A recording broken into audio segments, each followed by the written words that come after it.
Hello everybody. Now I am conducting class 7 geography class. Again I am repeating, I am conducting now class 7 geography class.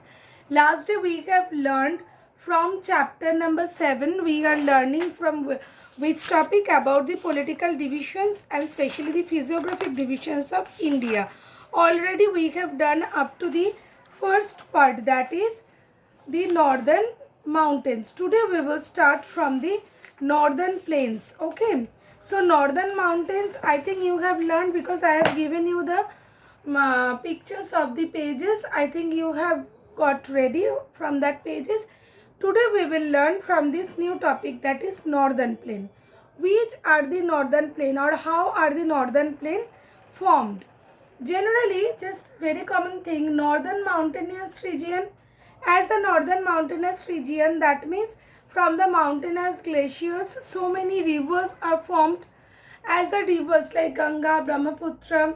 Okay, Brahmaputra is not formed from the northern mountain regions, but from the it has been it entered in our country from which part? From Dihong and Dibong. There's two rivers together met and it called as Brahmaputra in India, and it entered India from the China border, okay, from near to Arunachal Pradesh. But this is also a glacier river, okay, and Ganga, Sindhu, the Indus, these are the very important rivers in India. And as these are the very important rivers in India, so what is most important thing? The most important thing is when these rivers are coming towards, okay, because as they change their slopes from the higher slope to the lower slope, as they change their slope, huge amount of sedimentations has been created. As a huge amount of sedimentations has been created, as a result, what is the most important part of this? The lower basin is fully fertile, okay, and all the deposited materials are dropped down to the lower area. Like as we have learned that northern plains are relatively flat land. How it has been flat? Because from the higher top region, when something gets down, that means that slope of change also change the force of the river, and all the sedimented thing, they then start to sediment to the in a stretch long area, and that stretch long area is our northern plain region. Got it? Then most important thing is this Indus plain. There are few important plain like Indus plain. First we know that Indus civilizations had been developed in this Indus plain, and why it has been developed? It was developed due to getting all the facilities, fertile land. From the fertile land we are getting the agricultural facilities, transportation improvement, and definitely the easy lifestyle. If you compare the plain areas lifestyle of the human being and that compared to the mountainous region lifestyle, then you will see the difference easily. Then next, Ganga plain. Ganga plain, we all are living in the Ganga plain. From Allahabad onwards, the slope again got changed. Ganga has been formed from the Gangotri glacier to Gangotri to Haridwar. Okay, this is the first phase of Ganga river. Second phase starts from Haridwar, and Haridwar to Murshidabad. That is the second phase, Murshidabad Dhulian, and from that Dhulian to up to the Bay of Bengal, the last course of the Ganga river. We here are settling the last course, that is the all that downstream areas we are settling over there, and that middle course and this upper course, all these are big cities we can see. Okay, and definitely Brahmaputra Valley is very important because the northeastern zone fully developed through this Brahmaputra Valley. Okay, so always plain area is very important for the economic development of a country, because here we are getting all this fertile quality soil which help us to provide the agricultural crops. Got it? Next, most important thing, that is Ganga plain have extremely slope, and these slopes sometimes change of slope causes the bends. These kinds of snaky bends are known as meanders. What does it mean? Meander. This first seen in a river named Meandros, and from that meandrous name, this name has been derived. These kind of features is popularly known as meander. And these all important things you have to learn. Today I also provide you the Xerox, the pictures of the pages. Be careful, learn carefully, because many several questions will come from here. Question answers will not be enough only. So you have to learn these pages. So I am providing you the pictures of the pages instead of giving you the small notes. At the end I will only give you question answers. That is not enough.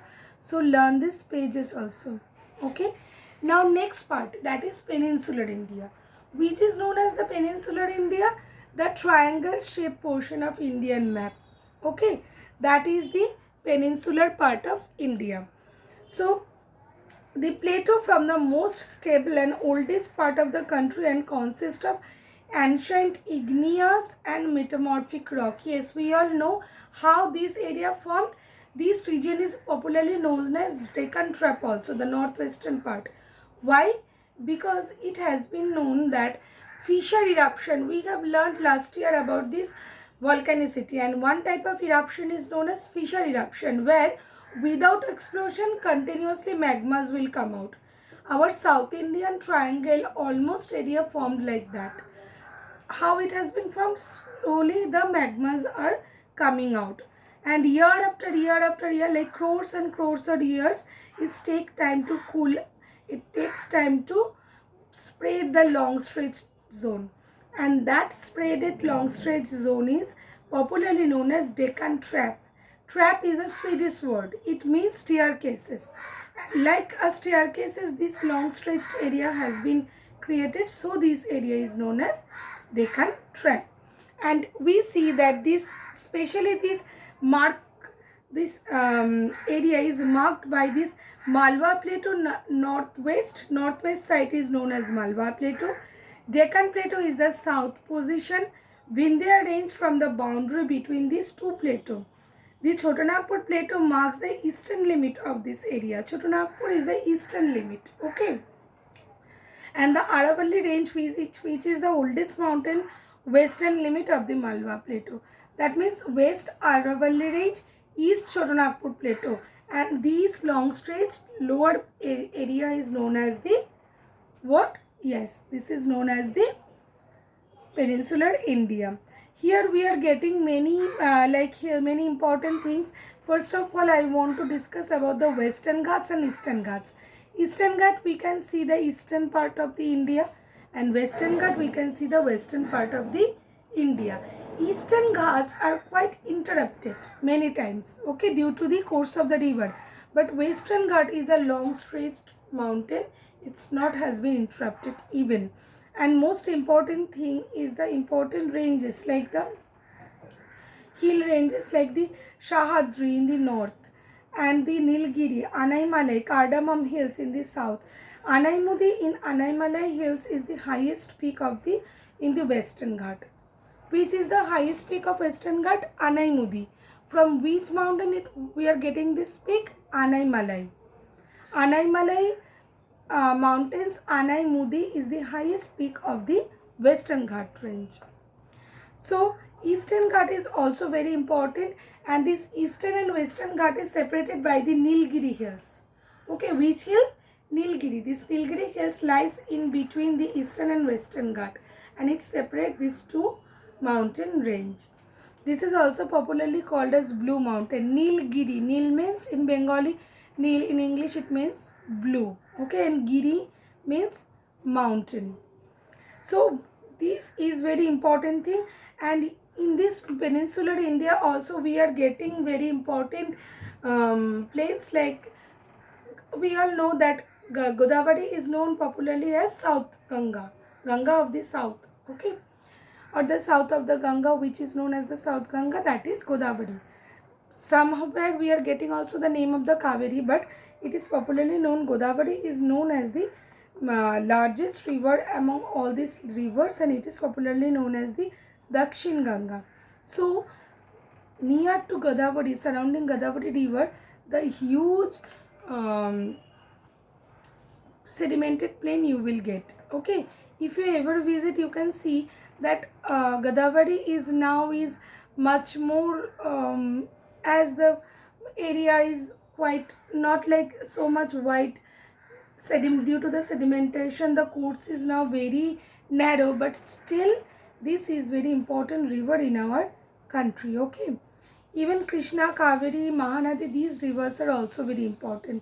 Mahanadi river is also very important, Krishna also, Kaveri also.